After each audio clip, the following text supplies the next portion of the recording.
Hey, good evening, everyone. This is Loman02. I want to do a deck tech on this blue-white splash black control deck and/or Esper combo control in the 100-card singleton format.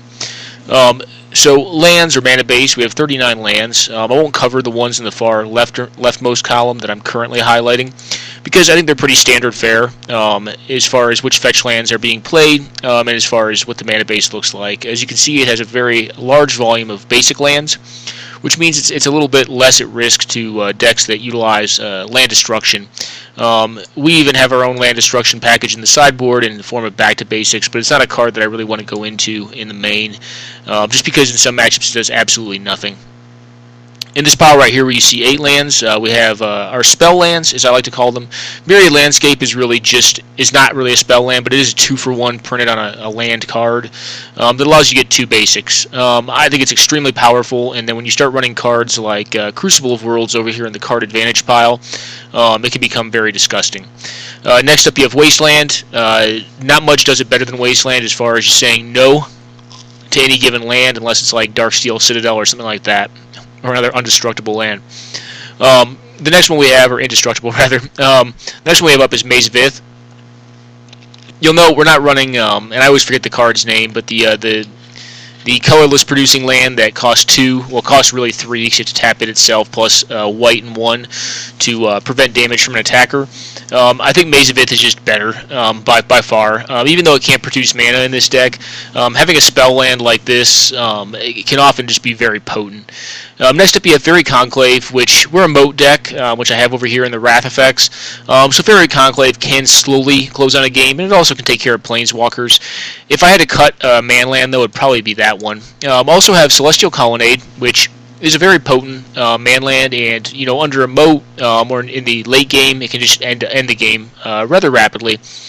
Also have Creeping Tar Pit. This one's a little more questionable because main deck we actually don't even have any black cards.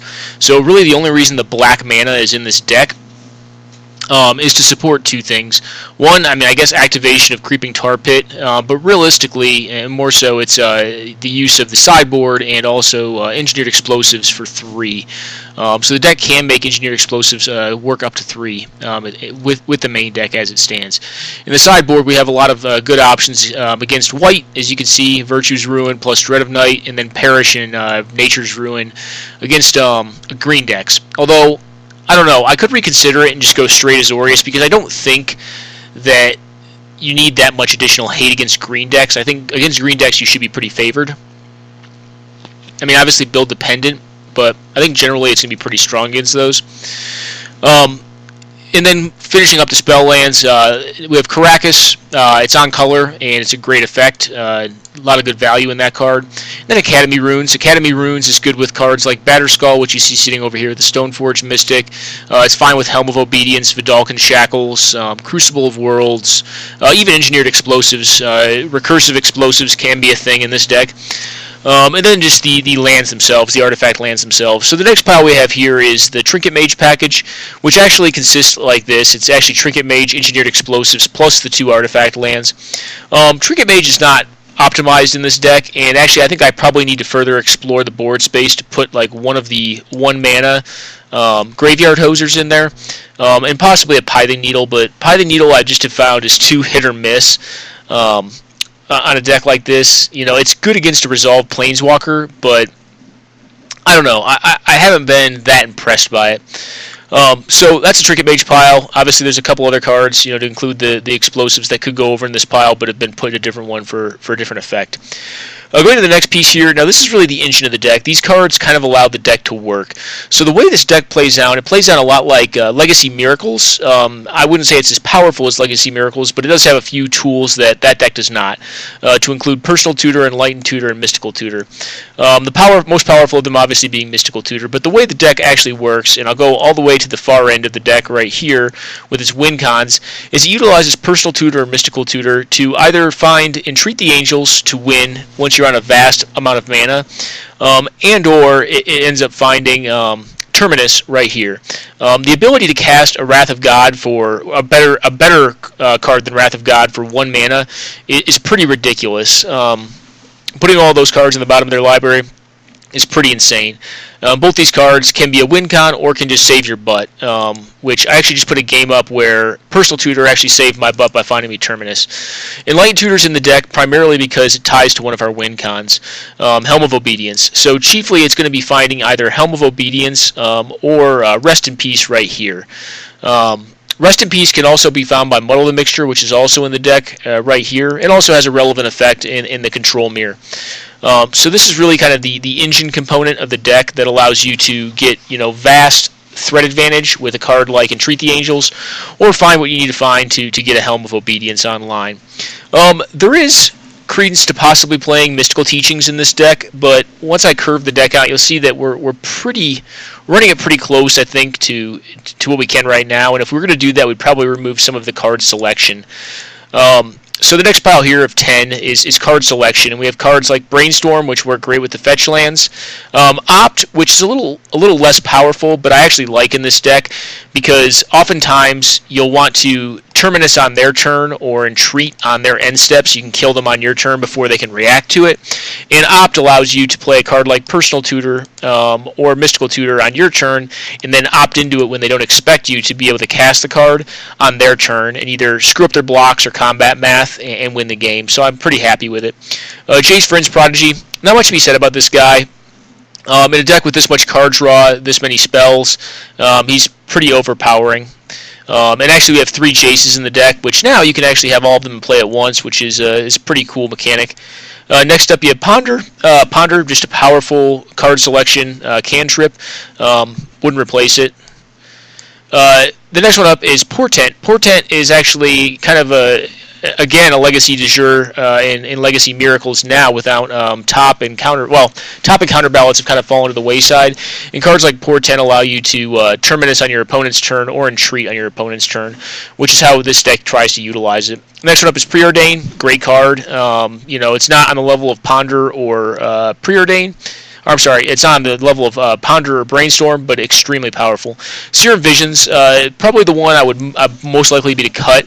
But still, this effect is still strong. I think it's still worth it in this deck, and it allows you to set up some of your win cons and or just a 1-mana Wrath very efficiently.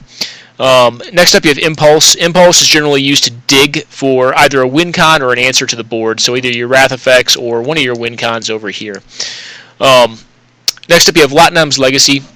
This card's interesting, and there's another card I can't think of right now. It's a sorcery speed card that does the same thing. I like this one a little better because it is instant speed, and it allows me to get rid of cards like Terminus or Entreat the Angels, so I can set up drawing into them with these cards right here. So I think it's nice to have a card like Latnam's Legacy. It is a little expensive at 2 mana, but being instant speed I think kind of makes up for that. And it allows you to get rid of garbage, because we're playing Control, and there are going to be matchups where some of our cards are just not going to be good, and we're going to want to get rid of them so we can find something relevant. The last one on here is actually a card that can become straight card advantage over enough time, but it's a Search for Azcanta, or as I like to call it, the Blue Sylvan Library. It's not quite Sylvan Library. Once it gets going, late game it's far more powerful than Sylvan Library. It can't quite, have the crushing advantage in the early game. And really the deck that I think wants Sylvan Library is not the same deck that wants Search for Azcanta. The deck that wants Sylvan Library is more of a mid-range deck that is hedging on utilizing Sylvan Library to beat decks like the one we're playing by just drawing into more cards in exchange for life. Because this deck, while it can rapidly win and present a lot of threats at a lot of points in the game, like by turn 4 you can actually probably win with this deck, depending on what the opponent's doing.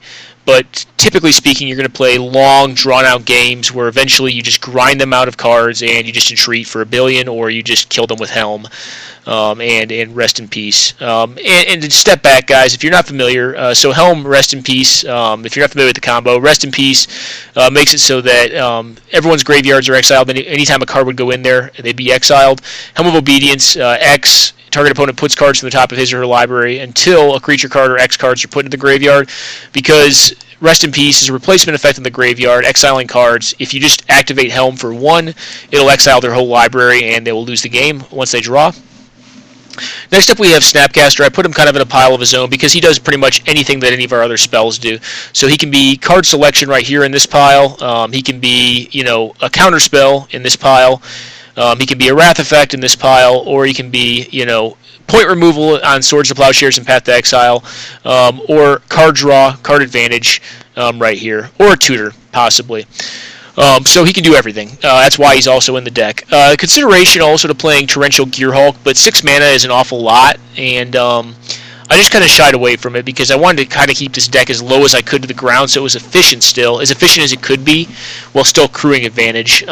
If I were to play another 6-drop, which I don't think this deck wants right now, it probably would be him. I would play him before I would play Consecrated Sphinx or Wormcoil Engine or something like that. As it stands on our win cons, the one 6-drop that we do play is Elspeth, Sun's Champion, because I know whenever I play against that card, unless you immediately have an answer, like you generally just lose to it. Going in the next pile is just counter magic, so kind of the best of. So you have Force Spike, simple, easy, dirty. Props probably to the card Disrupt. I've considered that card. In the control mirror, I think Disrupt is probably better than Force Spike. But Force Spike, it does more against more matchups. Next up, you have Spell Pierce, just a very efficient rate to get a Planeswalker or a non-creature spell. Spell Snare, efficient rate, gets Tarmogoyf, gets Stoneforge Mystic, just a great card. Mana Leak, very efficient. Again, helps you stay alive in the early game. Memory Lapse, putting a card on top, actually I have found, like when I first saw this card, I was like, oh, this card sucks. When I was a younger player at the game, because it just puts the card back on top and they're going to get to cast it again. That's actually an extremely potent ability in my opinion. I think sometimes I like it more than putting things in graveyards. When I can know what they're going to draw next turn and they're on a low or they're hellbent, they're on a low hand size or they're hellbent, I tend to be very happy with that, and I think the card is extremely powerful. It's a very good 2-mana counterspell. Miscalc Cycles, which is great because you can actually use it to set up your Entreat the Angels or your Terminus on the opponent's turn, and also just efficient rate for a counterspell. But cycling is not irrelevant. We would never probably play Revolutionary Rebuff in this deck, but because Miscalc cycles, it makes it worth it. Negate, just a very powerful effect. 2-mana counter, gets most of the stuff we care about. So this deck can get overrun by creatures, but has a lot of answers to that, and we'll kind of get into that in the next pile right here with our mass removal effects that we have. To kind of stop aggressive strategies that utilize creatures. But typically what we're using our counter spells to counter are sometimes creatures and spells in the early game with these smaller ones. But with a card like Negate, it scales well, and when they're dropping like a Sorin Grim Nemesis or an Elspeth Knight Errant or something like that, being able to spend 2 mana on a card to get it is just great. Remand also, similar to Miscalc, can allow you to set up some pretty silly things on their turn involving Entreat or involving Terminus, the miracle cards that are inside the deck. There's consideration even playing Devastation Tide in this deck because of the amount of synergies I've kind of built into it to enable the use of the Miracles mechanic on the opponent's turn. But I'd have to test that more. I haven't tested it a lot in this deck, and I actually do have a decent amount of permanence that I actually do want to stay in play.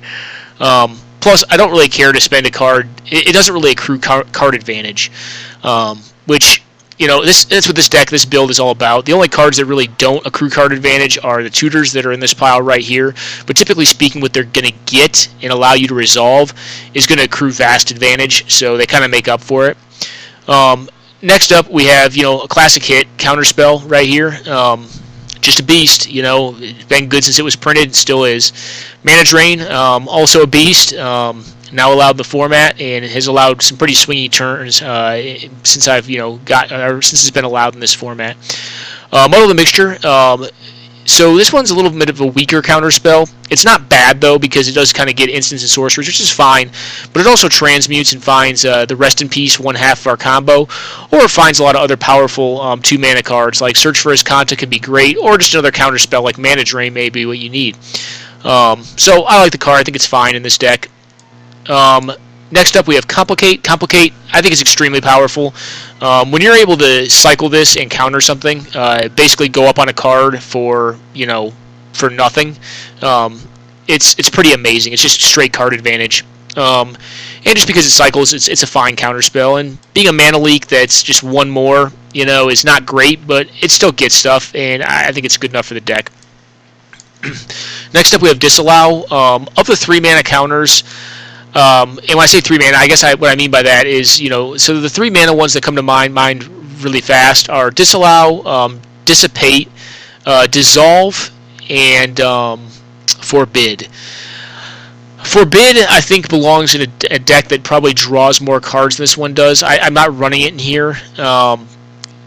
I actually like Disallow more than I like Dissipate, because Dissipate, while it exiles something, I think Disallow just does more for you. It can be a stifle when you need it to be a stifle, and it can just be a 3 mana counter spell when you need it to do that, which I think is more flexible than Dissipate itself. I mean, Dissipate's interesting because it does allow you to kind of get like cards like Life from the Loam, or cards like some creature cards that like you may have fear they're going to get reanimated or something like that.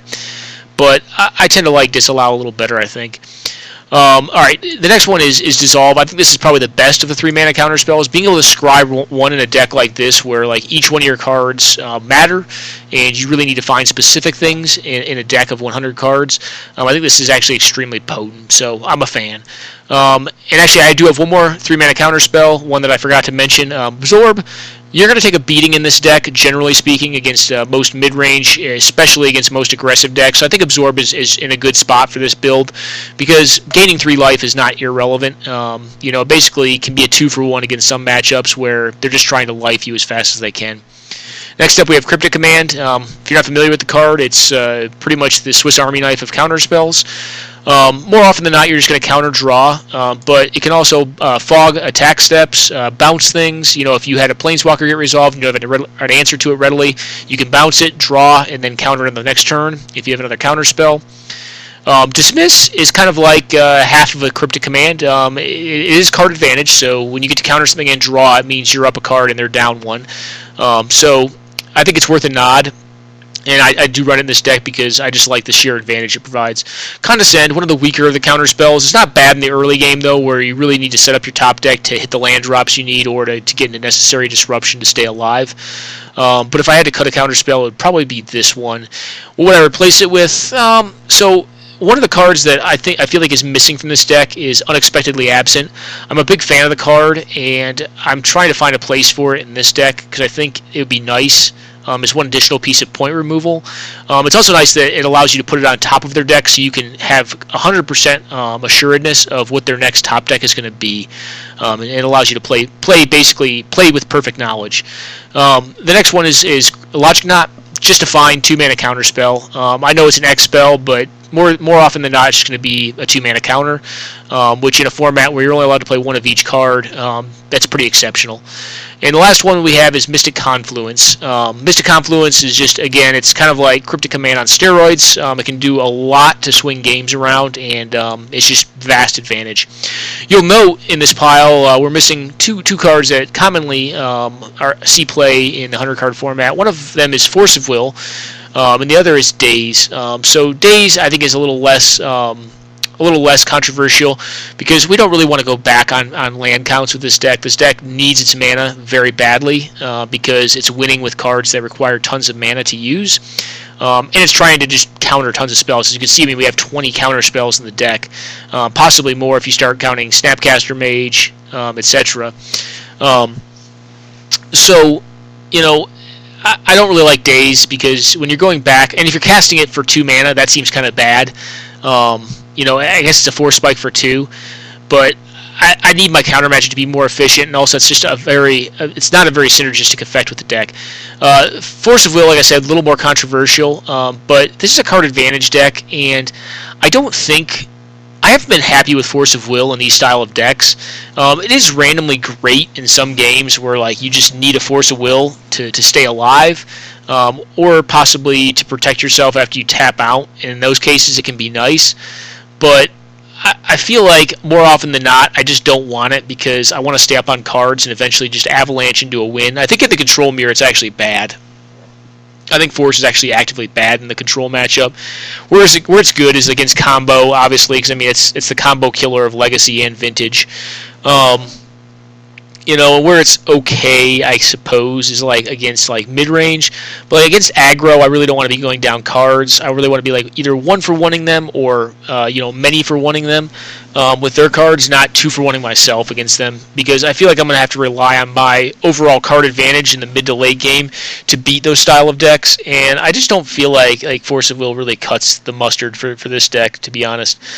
The next pile we have is the sweeper effects. So Terminus, like we kind of already talked about, we have two ways right here, and then I suppose a third way with Snapcaster if one of them's gotten milled, etc. To put all the creature cards in play on the bottom of the deck. Numerous ways to make this happen during the opponent's end step or their turn. So we can fog attacks, and it's kind of one of the two like backbone cards of the deck that I've kind of built this deck around. The other one being Entreat the Angels, just kind of the miracle effects. Next up we have Engineered Explosives. Like we said, it can be found by Trinket Mage, which is nice. And against aggressive decks, it just tends to be good if they just dump like 1 to 3 1-drops. You can just play this thing on turn 3 and blow all of it up, and get a lot of card advantage from it for just 3 mana generally. Next we have Moat. Moat is exceedingly powerful. I feel like more often than not, like when I play this against an aggressive deck, and I can do it before like they get me down below 10 or whatever, I feel like generally speaking I can win that game. Generally speaking I want to protect it, but against White Weenie it tends to be a death sentence. Against Red a little bit less so, but it still can buy you a lot of time.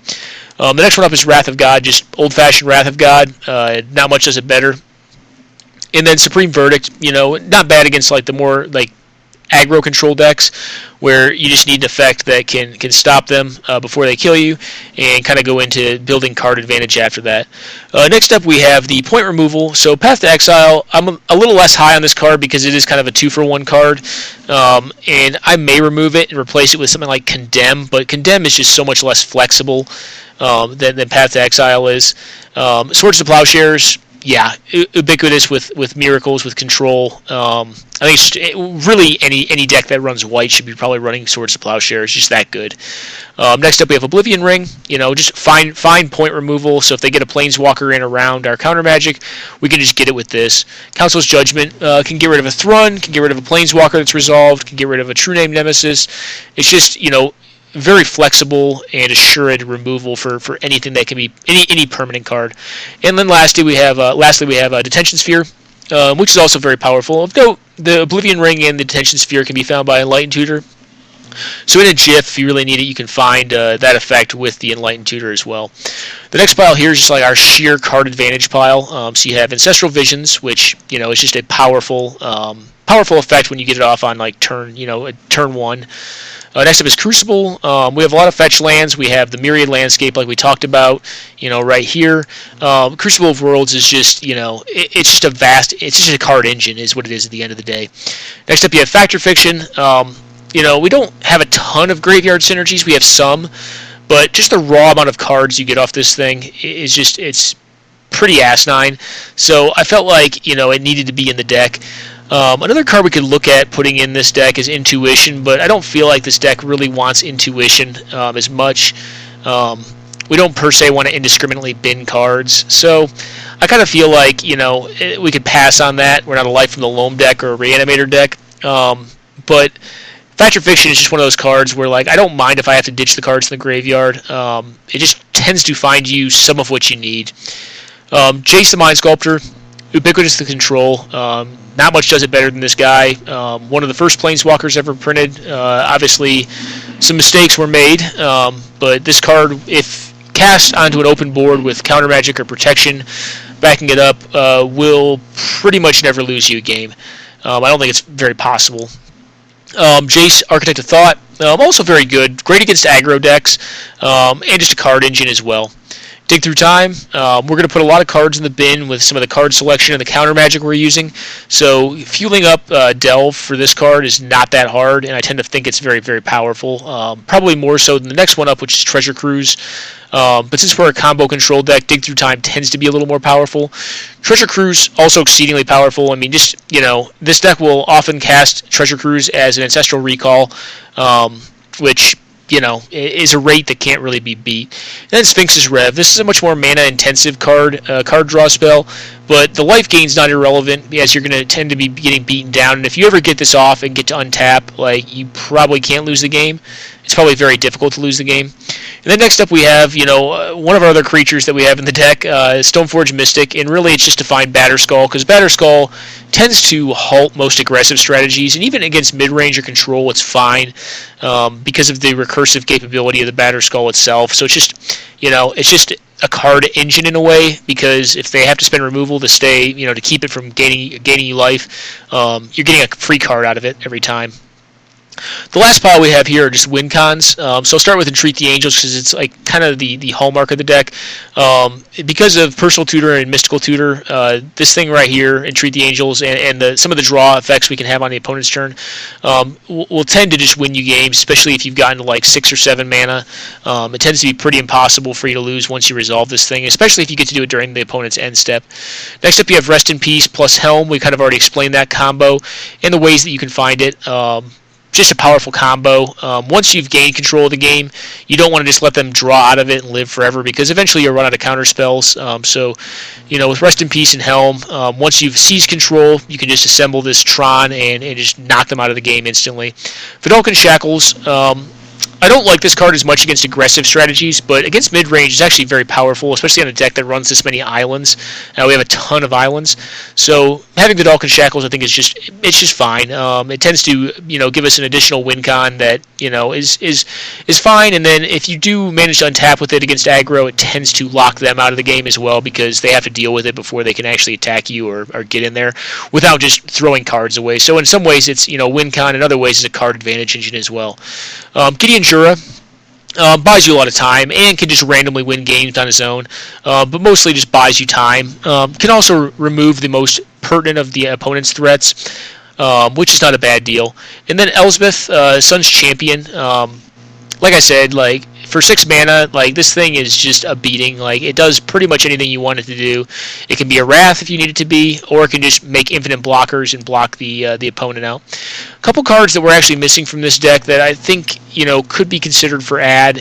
Timely Reinforcements, I think, would be great in this deck, or at least the sideboard. We don't have it right now, so I'll cover the sideboard next. The sideboard is tuned specifically to really just beat up on. It's tuned to make this deck's matchup better against aggressive strategies. So you'll see there's a couple cards like the Perish, Nature's Ruin, and Back to Basics are really the only cards that are not insular in beating aggro. So as far as red deck wins hate goes, this deck has a ton of it. Flash Freeze is probably the most flexible. It could probably go over here in the green matchup as well. But this is all really for red deck wins, well, plus this. Against white aggro, you have these 3 right here. And then against the green matchups, you have Perish, Nature's Ruin, plus Flash Freeze. And then against the more greedy or radical mana bases, you have, Back to Basics, because this deck does have a lot of non-basics, but it has a ton of basics as well. And you can tend to afford to do this if the deck you're playing against is going to be significantly hindered by it. So that's the deck, guys. I hope you guys enjoyed this quick video series on this Esper control list that I put together. Kind of basically Esper Miracles for the 100-card format. Very fun deck to play. More often than not, the games are very interactive. They tend to be longer because the deck is not, just a knockout win deck, but it does have the potential to do that with the use of Entreat the Angels to just make a bunch of flying 4/4s and just kill the opponent in one fell swoop, if you will. So I hope you guys enjoyed this deck tech, and take care now.